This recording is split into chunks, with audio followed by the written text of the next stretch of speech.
Hi, Tabor is at the Point Mugu Naval Test Range. It's a 36,000 square mile test range, and it's one of the centers of excellence for electronic warfare for the US Navy.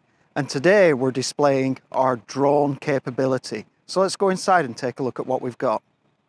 In this demonstration, we're using our Proteus software-defined radio. And I've got three different setups I'm going to show you today. The first is showing how we can generate a stream of waveforms based on pulse descriptor words. And I'm indexing a Wi-Fi signal as part of our PDW description. And from that, we then take the signal to the same unit, but running different software. And this is running the DERFM mode. So this is our digital RF memory. And we're adding delay and Doppler to the signal.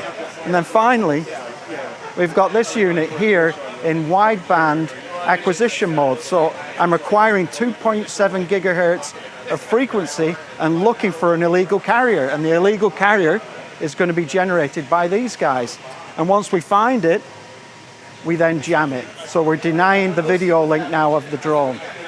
So this is Mark from Tabor Electronics. If you want to learn more, contact us. Thank you.